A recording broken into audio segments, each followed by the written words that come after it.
वह बालक केवल 4 वर्ष का था और सबसे भिन्न था। एक दिन उसके पिता गर्मी के मौसम में आम लेकर आए। अब फलों का राजा आम किसे नहीं पसंद होता, है ना? और ये तो फिर भी छोटा सा बालक था और उस बालक ने अपने प्रिय आम को खा लिया। जब उसके पिता को इस बात का पता चला तो अपने पुत्र को शिक्षा देने के लिए उन्होंने उसे समझाया कि यह आम अभी भगवान को अर्पित किया हुआ नहीं था और भगवान को अर्पित किए बिना हम कोई भी चीज नहीं खाते, बस।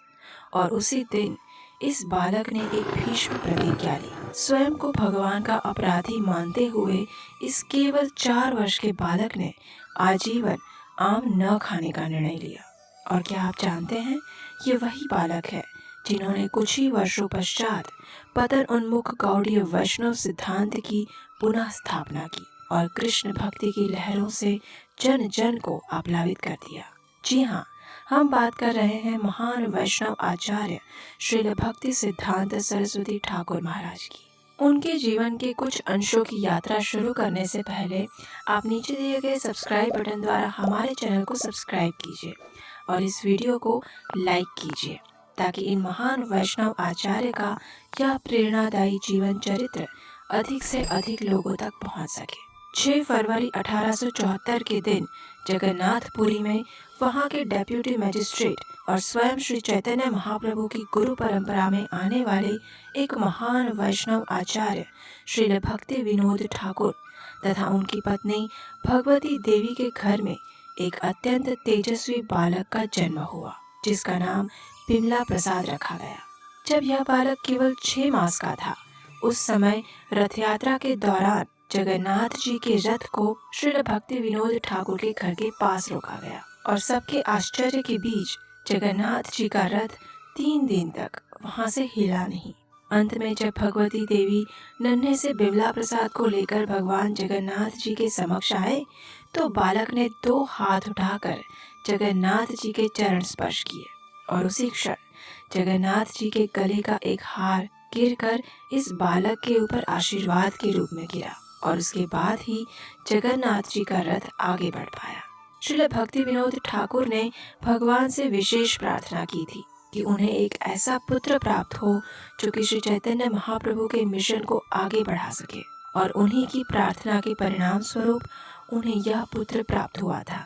जब बिमला प्रसाद 5वीं क्लास में ही थे, उस समय उन्होंने एक नई लेखन पद्धति विकांतो ढूंढ निकाली। बचपन में ही उन्होंने ज्योतिष शास्त्र और खगोल शास्त्र में विद्वत्ता प्राप्त कर ली थी। जब वे कॉलेज में आए तब उन्होंने पृथ्वीधर शर्मा के मार्गदर्शन में वेदों और अन्य तत्वज्ञान का गहरा अध्ययन किया। 25 वर्ष की आयु होने तक तो उन्होंने गणित, खगोल शास्त्र और संस्कृत भाषा में स्वयं को एक महान विद्वान के रूप में स्थापित कर दिया था। उन्होंने ज्योतिर्विद और बृहस्पति ये नाम के 2 जर्नल का प्रकाशन आरंभ किया और उसके साथ ही अनेक आर्टिकल्स तथा पुस्तकों का प्रकाशन भी किया, जिसमें से उन्होंने खगोल शास्त्र पर आधारित अत्यंत प्राचीन पुस्तक सूर्य सिद्धांत प्रकाशित किया। उनकी विद्वत्ता के कारण उन्हें सिद्धांत सरस्वती की उपाधि दी गई। 1895 में श्री सिद्धांत सरस्वती ने त्रिपुरा के राजमहल में अनेक कार्यभार संभाले, जिसमें त्रिपुरा के राजवंश के जीवन चरित्र के लिए एडिटर, राजकुमारों को बंगाली और संस्कृत सिखाने के लिए उनके अध्यापक तथा राजमहल में हो रही विभिन्न प्रवृत्तियों में मुख्य निरीक्षक के रूप में उन्होंने कार्य किया। लेकिन कुछ ही समय में राजकीय दावपेचों के कारण उस नौकरी को छोड़ दिया। 1898 में श्री सिद्धांत सरस्वती ने अपने पिता श्री भक्ति विनोद ठाकुर के साथ काशी, प्रयाग, गया इत्यादि तीर्थ स्थानों की यात्रा की और अनेक स्थानों पर शास्त्रार्थ चर्चा में भाग लिया और वहीं से उनके मन में संन्यास लेने की इच्छा तीव्र बनी। उनके मन के भाव को समझते हुए उनके पिता ने उन्हें महान वैष्णव आचार्य श्री गौर किशोरदास बाबाजी महाराज से दीक्षा लेने के लिए प्रेरित किया। लेकिन गौर किशोरदास बाबाजी महाराज साक्षात वैराग्य की मूर्ति थे, इसलिए उन्होंने श्री सिद्धांत सरस्वती को शिष्य के रूप में स्वीकार करने से मना कर दिया। लेकिन इस ओर श्री सिद्धांत सरस्वती अपने निश्चय में दृढ़ थे। उन्होंने प्रतीक्षा की और श्री गौर किशोरदास बाबाजी महाराज के मन को अपने आचरण तथा समर्पण भाव से जीत लिया। आखिरकार श्री गौर किशोरदास बाबाजी महाराज ने उन्हें दीक्षा प्रदान की और सभी कार्यों को त्याग कर भगवान के शुद्ध संदेश का प्रचार करने का आदेश दिया। श्रील भक्ति सिद्धांत सरस्वती ने निर्भयता पूर्वक गौड़ीय वैष्णव सिद्धांत की स्थापना और प्रचार किया। उन्होंने जाति प्रथा और अपसंप्रदायों के विरुद्ध तार्किक तथ्यों के माध्यम से सत्य की स्थापना की और इसीलिए उन्हें सिंह गुरु के नाम से भी जाना जाता है। कोई भी मायावादी उनके समक्ष आने की हिम्मत नहीं कर पाता था।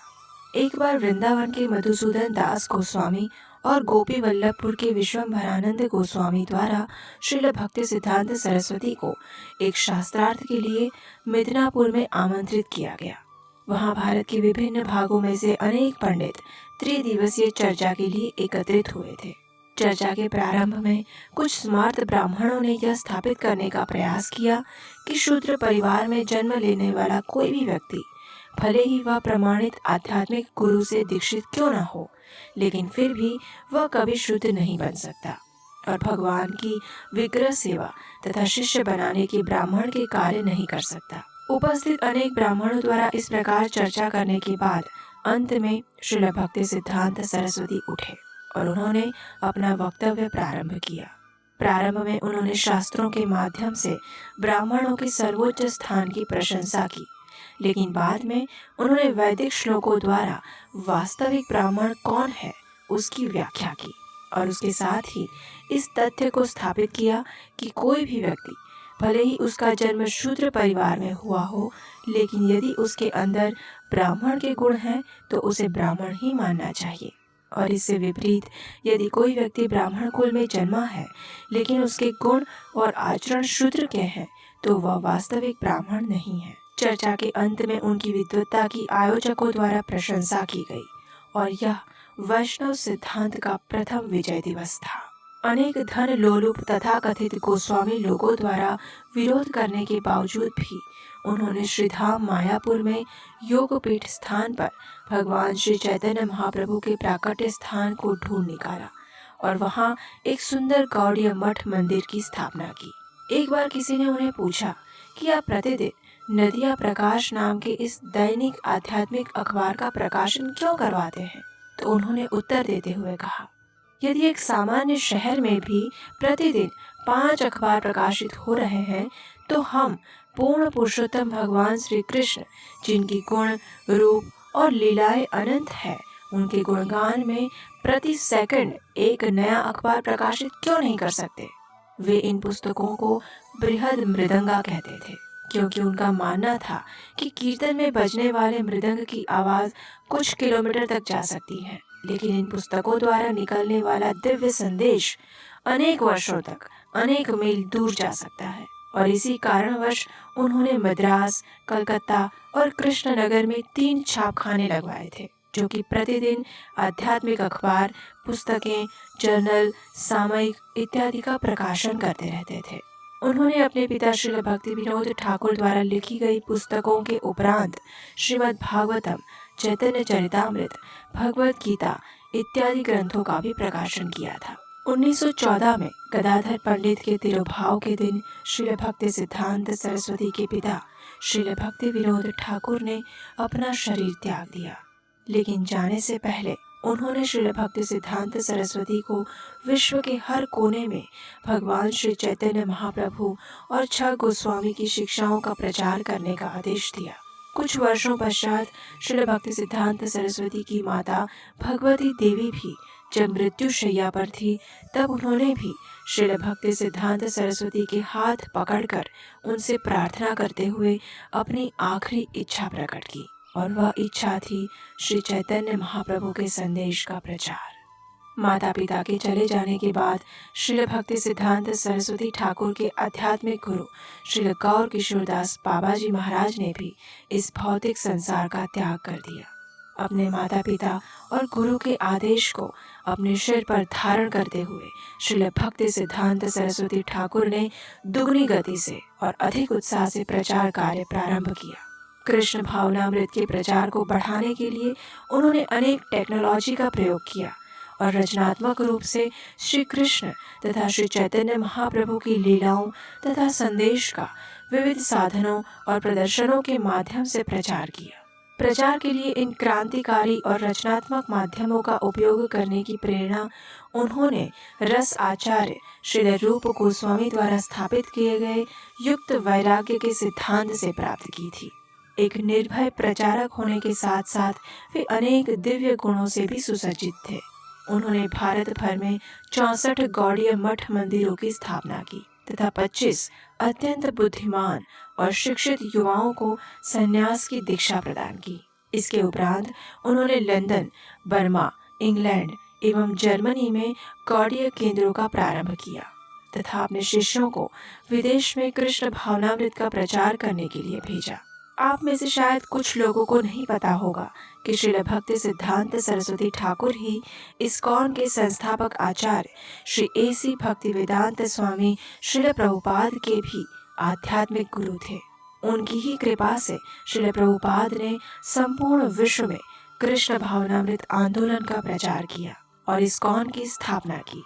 श्रील भक्ति सिद्धांत सरस्वती ने जब देखा कि उनका प्रचार कार्य अब अपनी प्रगति की ओर अग्रसर हो रहा है, तो उस समय उन्होंने इस भौतिक संसार से अपनी लीला समेटने का निश्चय किया और श्री श्री राधा माधव की नित्य सेवा में प्रविष्ट होने के लिए 1 जनवरी 1937 के दिन प्रातः काल में उन्होंने अपने इस भौतिक शरीर का त्याग कर दिया।